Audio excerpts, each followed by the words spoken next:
Salam damai dan sejahtera di dalam nama Tuhan Yesus Kristus. Pada video ini, saya menyampaikan pengajaran dan pembelajaran mengenai kisah orang-orang Majus yang datang dari timur ke Yerusalem untuk menyembah Yesus, Raja orang Yahudi. Kisah tersebut dapat kita baca dan pelajari dari kitab Injil Matius. Kitab Injil Matius pasal yang kedua, ayat 1 sampai dengan 12. Demikianlah firman Tuhan. Sesudah Yesus dilahirkan di Betlehem di tanah Yudea pada zaman Raja Herodes, datanglah orang-orang Majus dari timur ke Yerusalem dan bertanya-tanya, di manakah dia Raja orang Yahudi yang baru dilahirkan itu? Kami telah melihat bintangnya di timur dan kami datang untuk menyembah dia. Ketika Raja Herodes mendengar hal itu, terkejutlah ia beserta seluruh Yerusalem. Maka dikumpulkannya semua imam kepala dan ahli Taurat bangsa Yahudi. Lalu dimintanya keterangan dari mereka, di mana Mesias akan dilahirkan. Mereka berkata kepadanya, di Betlehem, di tanah Yudea, karena demikianlah ada tertulis dalam kitab Nabi. Dan engkau Betlehem, tanah Yehuda, engkau sekali-kali bukanlah yang terkecil di antara mereka yang memerintah Yehuda. Karena daripadamu lah akan bangkit seorang pemimpin yang akan menggembalakan umatku Israel. Lalu dengan diam-diam Herodes memanggil orang-orang Majus itu dan dengan teliti bertanya kepada mereka, bila mana bintang itu nampak. Kemudian ia menyuruh mereka ke Betlehem, katanya, pergi dan selidikilah dengan seksama hal-hal mengenai anak itu, dan segera sesudah kamu menemukan dia, kabarkanlah kepadaku, supaya aku pun datang menyembah dia. Setelah mendengar kata-kata raja itu, berangkatlah mereka dan dilihatlah. Bintang yang mereka lihat di timur itu mendahului mereka, hingga tiba dan berhenti di atas tempat di mana anak itu berada. Ketika mereka melihat bintang itu, sangat bersuka citalah mereka. Maka masuklah mereka ke dalam rumah itu dan melihat anak itu bersama Maria, ibunya, lalu sujud menyembah dia. Mereka pun membuka tempat harta bendanya dan mempersembahkan persembahan kepadanya, yaitu emas, kemenyan, dan mur. Dan karena diperingatkan dalam mimpi supaya jangan kembali kepada Herodes, maka pulanglah mereka ke negerinya melalui jalan lain. Demikian firman Tuhan yang kita baca. Berbahagialah kita yang menyimpan firman Tuhan ini di dalam hati kita, menghayatinya, mengamalkannya, dan meyakini kebenaran firman ini. Bapak Ibu Saudara yang kekasih di dalam Kristus. Di dalam ayat-ayat yang baru saja kita pelajari, kita dengarkan, kita pahami. Mari kita membahasnya dengan memberikan hati untuk mengerti apa yang ada di dalam ayat-ayat ini. Kita bermohon kiranya Roh Kudus memberi pencerahan kepada saudara dan saya, sehingga apa yang kita diskusikan dapat bermanfaat dan menumbuhkan iman kita, serta memperlengkapi kehidupan kita untuk semakin mengenal Tuhan Yesus dan kita makin mengasihinya. Di dalam ayat yang pertama dituliskan bahwa ada konteks di mana orang-orang Majus dari timur datang ke Yerusalem.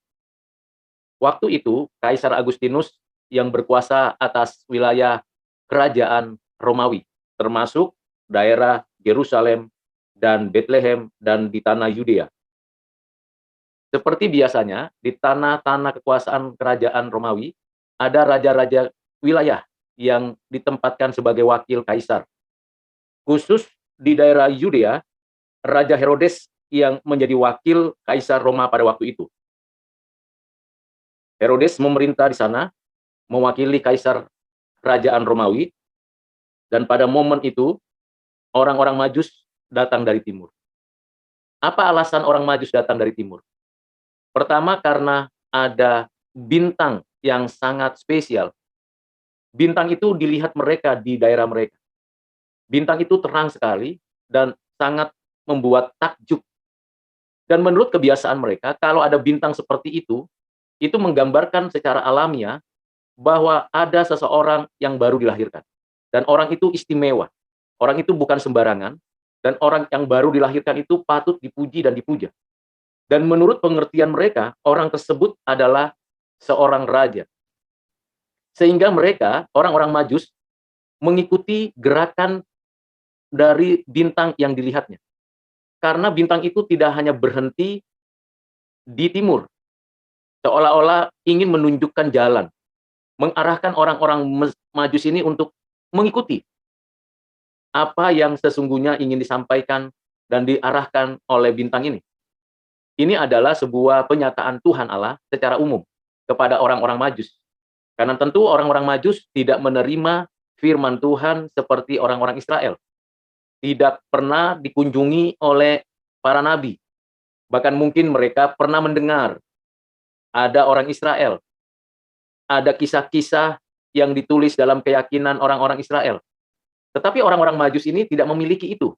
Yang mereka ketahui dari pengetahuan alam bahwa ada seseorang yang dilahirkan, raja yang berkuasa, yang tentu bukan kaisar dari kerajaan Romawi, dan yang tentu bukan anak dari raja wilayah yang bernama Herodes. Karena jelas arahnya ke kota Yerusalem, maka orang-orang Majus ini datang ke sana. Berharap dapat menjumpai raja ini, raja yang baru lahir ini. Tentu adalah wajar kalau orang-orang Majus datang ke istana di mana Raja Herodes itu bertahta.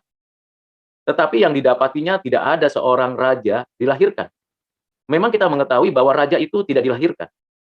Raja itu ada dan hadir dalam sebuah kerajaan dengan 3 cara. Pertama, diturunkan karena dinasti. Misalnya Raja Daud, di dalam dinasti Daud diturunkan kerajaan Israel kepada Salomo sebagai rajanya. Demikian selanjutnya. Kemudian misalnya di dalam kerajaan dari Mesir, Firaun, maka diturunkanlah Firaun yang berikutnya. Itu cara yang pertama, hadirnya sebuah raja di sebuah kerajaan. Yang kedua adalah perebutan kekuasaan. Jadi raja itu menduduki posisinya sebagai raja di sebuah kerajaan dengan perebutan kekuasaan. Dengan kekuatan militer, pengikut yang banyak, dan terjadi kudeta. Yang ketiga, karena ia baru memulai sebuah kerajaan dengan pemberontakan, kemudian memisahkan diri dari kerajaan induk atau kerajaan sebelumnya di satu tempat yang sunyi atau tempat wilayah yang berbeda, lalu mendirikan sebuah kerajaan. Nah, ini yang bisa kita bayangkan tentang hadirnya seorang raja di sebuah kerajaan. Tetapi orang-orang Majus menyampaikan suatu penjelasan yang membuat raja wilayah yang bernama Herodes itu kaget, bingung, dan heran. Bagaimana mungkin di wilayah kekuasaannya, di daerah Yudea, Yerusalem, dan di Bethlehem ini, ada seorang raja yang lahir. Baru lahir sudah disebutkan sebagai seorang raja. Dan ini menjadi hal yang menghebohkan seluruh Yerusalem. Ketika itu disampaikan kepada Herodes, maka Herodes ingin tahu sebenarnya seperti apa. Lalu Herodes memanggil ahli-ahli Taurat, para imam, untuk mempertanyakan ini. Di dalam kitab-kitab perjanjian lama, baik itu kitab-kitab yang ditulis Musa maupun kitab para nabi, ditemukan pengertian yang mendasar mengenai kehadiran Mesias yang akan memimpin Israel, menggembalakan dan mengarahkan Israel untuk hidup sesuai dengan rancangan Tuhan Allah. Nubuat tentang kehadiran Mesias, yang artinya yang diurapi, itu begitu diyakini. Tetapi dalam konteks waktu orang-orang Israel ini berada di dalam penguasaan kerajaan Romawi, di mana Herodes sebagai raja wilayah di Yudea, seolah-olah mereka mengabaikan atau tidak meyakini bahwa pada masa ini, pada konteks waktu itu, akan hadir seorang Mesias. Karena Mesias ini harusnya seorang yang sangat unik. Mengapa Mesias ini sekaligus memiliki 3 jabatan pada dirinya? Dia bukan hanya seorang raja, dia juga harus seorang nabi, dia juga harus seorang imam. Jadi 3 jabatan ada pada diri orang ini. Itu yang disebut Mesias. Jadi spesial pengurapan Allah atas orang ini. Mereka tidak bisa meyakini bahwa itu akan terjadi pada zaman mereka. Pada waktu Herodes bertanya kepada para imam dan ahli Taurat. Tetapi Herodes bertanya, memang ada di dalam kitab-kitab para nabi mengenai hal itu. Ahli-ahli Taurat, para imam memberi penjelasan dan memberi penegasan. Ada. Ada memang. Itu adanya nantinya lahir di Bethlehem, di tanah Yehuda. Dan di sana akan bangkit seorang pemimpin yang menggembalakan umat Israel. Tentu ini semakin membuat Raja Herodes ini gusar, gelisah. Apa benar di wilayah kekuasaannya ada raja lain? Ini kan tidak mungkin. Bukankah raja wilayah ini adalah saya dan saya ditunjuk oleh Kaisar Roma yang berkuasa atas bumi ini, atas wilayah ini. Bagaimana mungkin ada raja lain? Saya tidak tahu. Kalau dinasti, tentu harusnya yang jadi raja penerus adalah anak saya. Kalau perebutan kekuasaan tentu mesti ketahuan bagaimana caranya seseorang merebut kekuasaan dari tangan saya. Kalau ada yang mau mendirikan kerajaan baru, tentunya ada laporan dari orang-orang sekitar. Ini tidak ada sama sekali.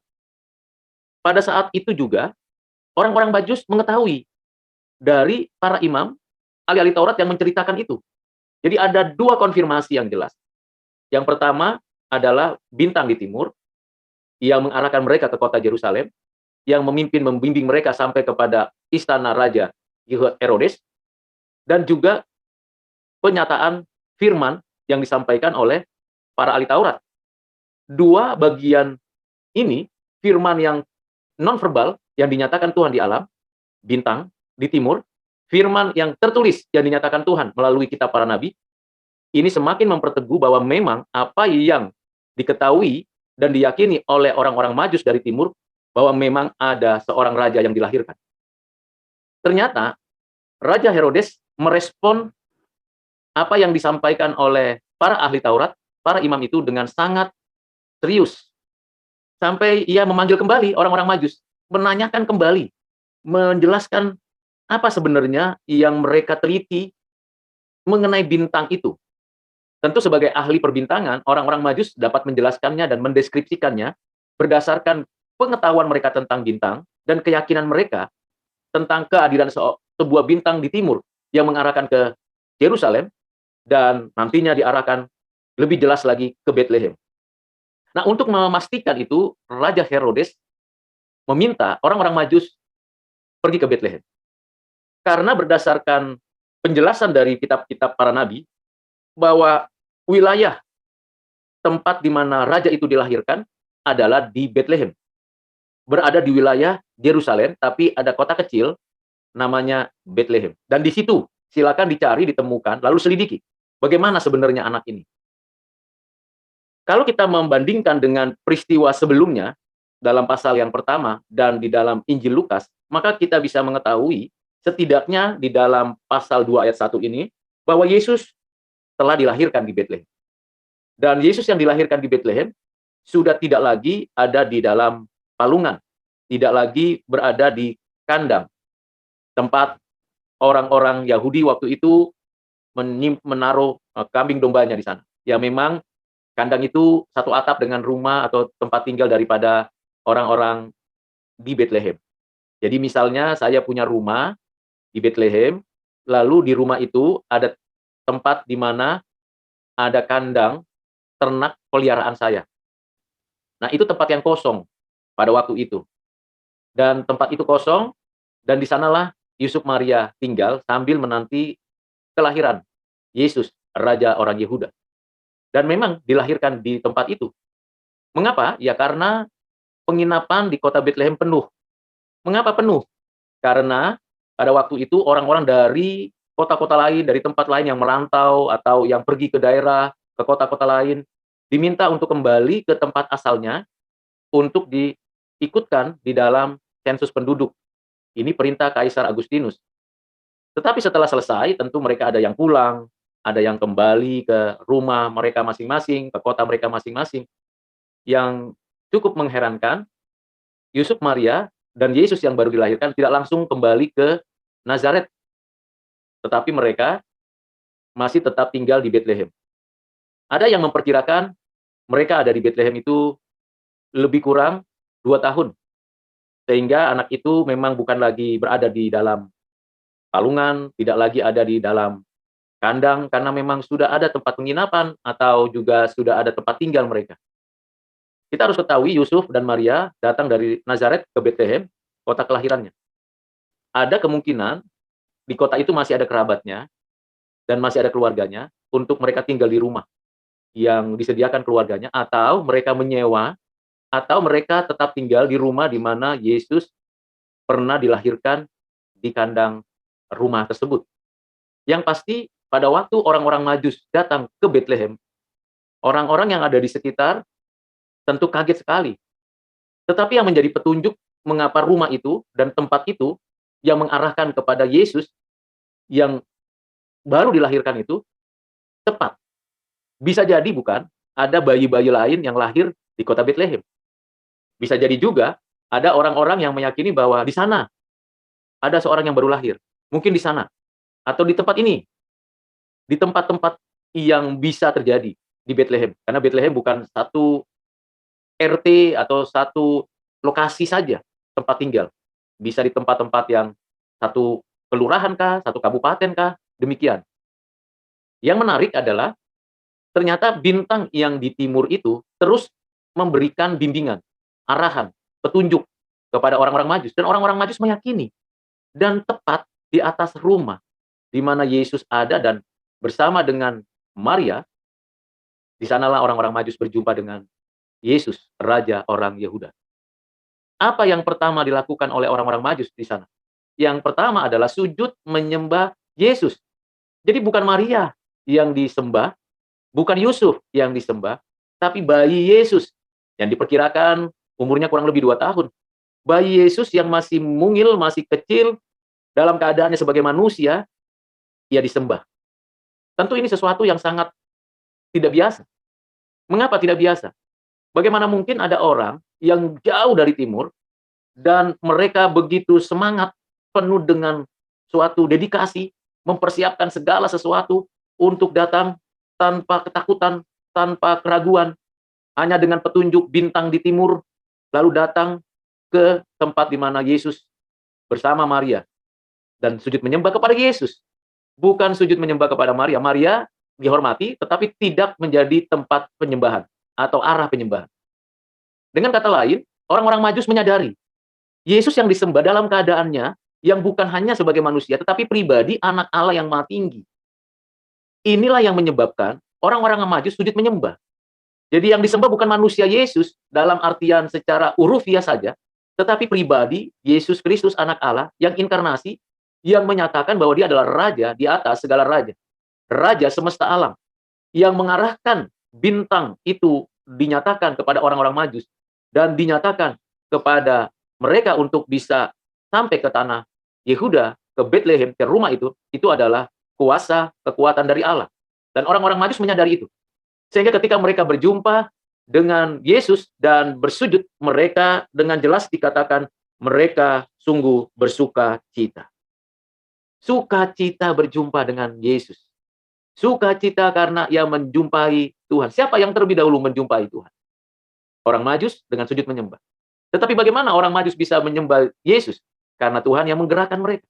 Jadi dengan sini kita belajar bahwa tanpa Tuhan menggerakkan hati kita menyembah Yesus, semua pengetahuan kepercayaan mengenai Yesus menjadi sebuah keyakinan agama saja.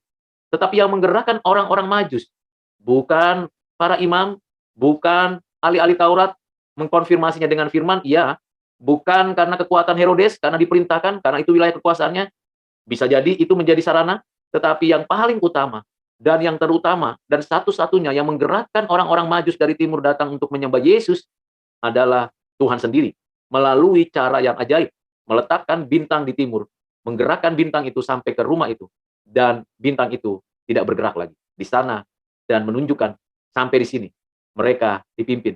Dan akhirnya mereka menemukan, menyembah Yesus, dan bersukacita. Apakah kita, sebagai orang-orang Kristen, di zaman ini, ketika merayakan dan menikmati pimpinan dan penyertaan Tuhan, yang begitu jalannya panjang, jauh, membutuhkan waktu, kita tetap bersukacita?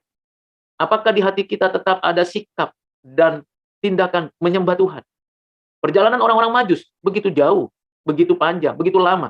Mereka melintasi berbagai rintangan. Dan mereka bersukacita ketika berjumpa dengan Tuhan. Kalau kita tidak bersukacita berjumpa dengan Tuhan, jangan-jangan di dalam hati kita belum mentuhankan Yesus. Tidak merajakan Yesus di dalam hati kita. Orang-orang Majus tidak hanya bersukacita dan bersyukur dengan sujud menyembah. Dan menyembahnya benar-benar menyembah dengan penuh totalitas. Mereka juga mempersembahkan persembahan. Mereka mengagungkan, menghormati Yesus, dan persembahan itu bukan untuk Maria, bukan untuk Yusuf, bukan untuk Herodes, bukan untuk para ahli Taurat. Mereka mempersiapkan emas, kemenyan, dan mur untuk raja. Seakan-akan menunjukkan bahwa apa yang menjadi penting di dalam kehidupan mereka, itu dipersembahkan kepada Raja Yesus. Emas menggambarkan kegemilangan, kejayaan, kemegahan. Kemenyan menggambarkan suatu kenyataan bahwa ini yang diurapi, ini yang ditabiskan, ini yang sungguh-sungguh memberikan suatu pengaruh yang baik. Mur menunjukkan sebuah kenyataan pengurapan dari keagungan, kebesaran. Karena tiga benda ini bukan sembarangan dibawa orang-orang Majus. Dan orang-orang Majus tidak menunjukkan tiga benda tersebut kepada Herodes, kepada ahli Taurat. Karena tentu kalau ditujukan mereka akan merebutnya, mengambilnya, atau mungkin memanfaatkannya lalu mengusir orang-orang Majus dengan berkata, cerita bohong apa yang kamu bawa ke negeri Yehuda ini? Tetapi apa yang terjadi? Mereka menyimpannya dan memberikannya pada waktu yang tepat kepada pribadi yang tepat. Apa yang Bapak, Ibu, dan Saudara berikan ketika berjumpa dengan Yesus? Apa yang terpenting dalam hidup kita?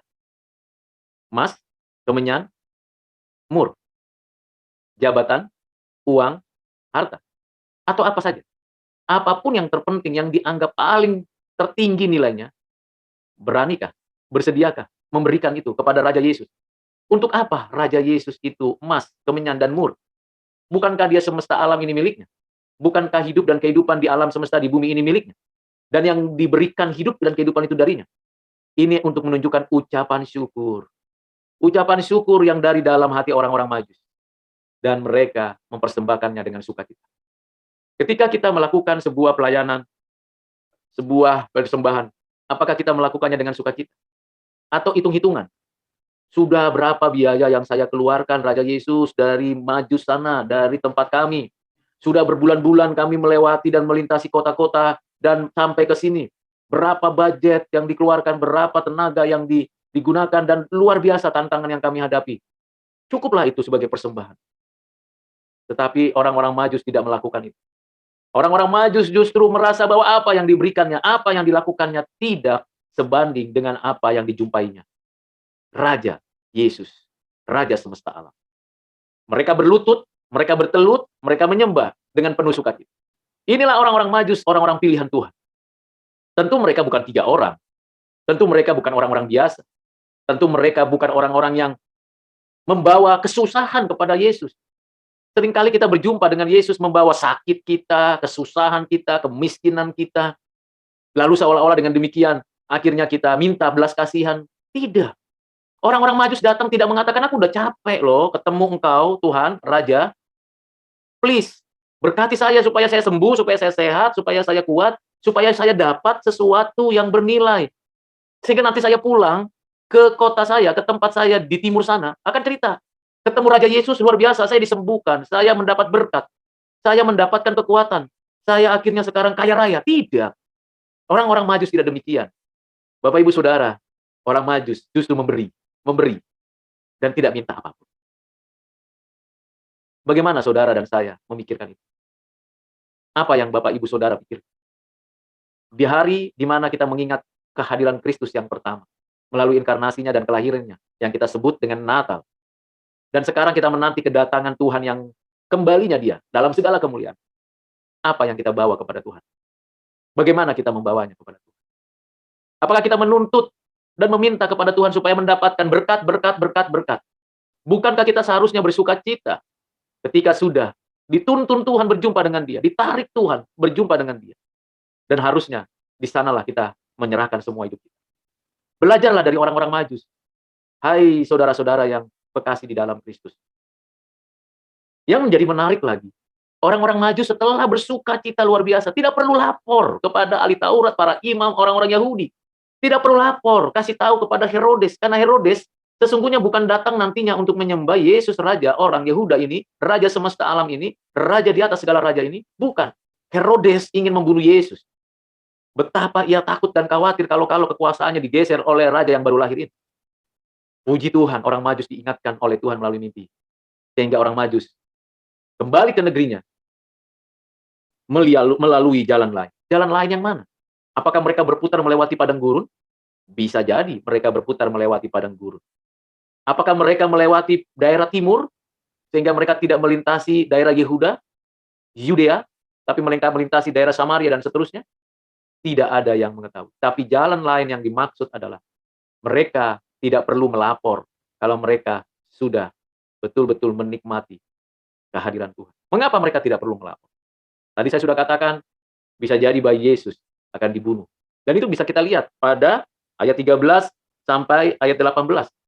Ternyata memang benar, Herodes, raja wilayah Yudea itu ingin membunuh Yesus.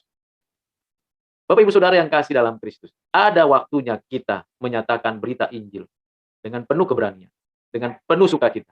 Tapi ada waktunya kita menyimpan dan memberikan diri untuk dipersiapkan.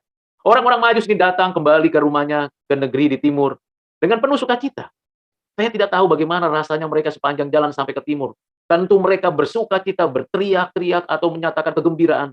Dan pastilah kanan kiri di mana mereka akan bersinggah, akan tempat persinggahan, mereka akan ceritakan tentang Yesus. Sebagai seorang musafir, dalam perjalanan pulang ke negerinya, orang-orang Majus, melalui jalan lain itu, menjadi saksi Kristus yang pertama. Menjadi saksi di mana Raja Yesus itu dilahirkan. Dan tentunya ini menjadi kabar baik bagi banyak orang.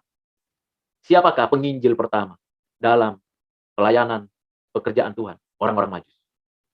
Karena mereka lah yang pertama kali menyatakan itu kepada para ahli Taurat, raja-raja, dan bahkan orang-orang di sekitar dalam perjalanan mereka. Dan di negerinya mereka akan meyakini akan hal itu. Bapak Ibu Saudara yang kasih dalam Kristus. Di hari Natal, apakah Bapak Ibu dan Saudara sama seperti saya juga bersedia hati memberitakan sukacita Natal itu kepada orang-orang lain?